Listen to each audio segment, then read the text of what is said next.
Everyone, my name is Kanupriya Bhargav and I am currently working as legal intern with Lexis and Company for the month of July. And today we will understand the mentality of sexual offenders. So, my first question is, what is sexual offense? Let us discuss together. When someone intentionally sexually touches another person's body without their agreement, or someone coerces or forces themselves against another person, physically compels someone to do or engage in a sexual act against their will, it is considered as sexual offense. Child sexual abuse, groping, penetration, rape, forced vaginal activity, anal or oral penetration, or a drug assisted sexual attack, and sexual torture are some of the examples of sexual offense. The Sexual Offences Act 2003, which was meant to be a substantial revision of the legislation on sexual offences, particularly with regard to a sexual offence, particularly with regard to a consent, currently covers the majority of sexual offences. Criminology is the study of crime as a societal issue, as well as criminal and judicial punishment are given to them. It assists in understanding, control, and reduction on crime in society. Study in crime helps to uncover and analyze its causes, which may then be used to policies and investigated targeted at reducing crime. Every day, newspapers are flooded with the incident of sexual offences, particularly rape. With the number of sexual offences rising, crime prevention is essential.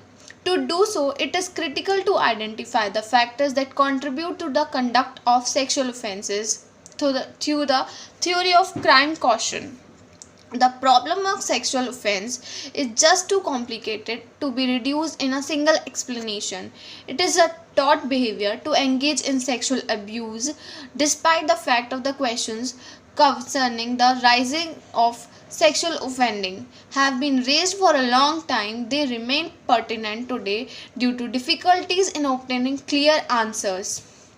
There are variety of reasons to be worried about the criminology of sexual offences. First, efforts to develop effective methods will be insufficient if the reasons of the sexual offending and victimization are unknown. Second, understanding the causes and paths to offending can provide important information about the sexual offense of particular sex offending behaviors such as favored victim, types, and the likelihood of their recurring over time. Third, sexual offender management professional may use this understanding of the causes of the sexual offenses to develop more successful treatment techniques. In summary, understanding the origins, reason, and roots to sexual offending can help and create the public safety.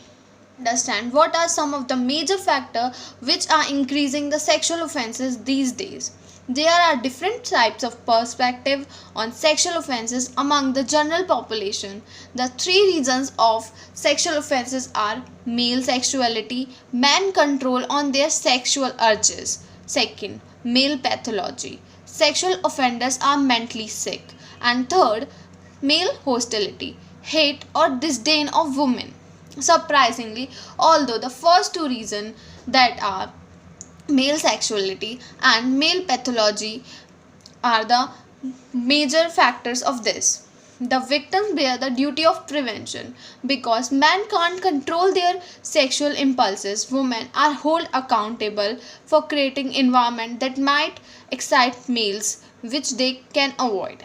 Many do not come forward and pursue charges against the perpetrator, since society generally blames the victim for these sexual offenses. Biological theories are concerned with brain anatomy, hormone levels, and genetic and chromosomal makeup. It is quite plausible that persons who are coping these kinds of anomalies are prone to commit sexual offense more often, according to the study. Rapists can be deducted according to the male pathology, that is the second reason of it. and it is consequently responsibility of women to be cautious of them. Of course, identification isn't always sufficient because the victim may be unable to defend herself. Male animosity, it is thought to have a role in stranger rape cases. In recent rape case in Goa, the court stated that women who accused the defendant of sexual assault did not act like a victim of rape. Let us discuss and conclude our topic. To sum up, it is hard to rely on a single theory of sexual offense since they are so much complex topic. It is possible to study and uncover numerous causes for the performance to these crimes utilizing various ideas. While there is no size fits all explanation for why someone commits sexual offense, pushing for harsher sanctions will not fix the problem. The problem must be seen in a broader, more complete light. It's critical that we pay attention to how we discuss such atrocities.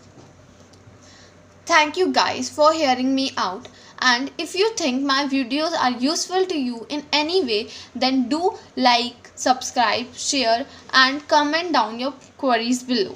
Thank you.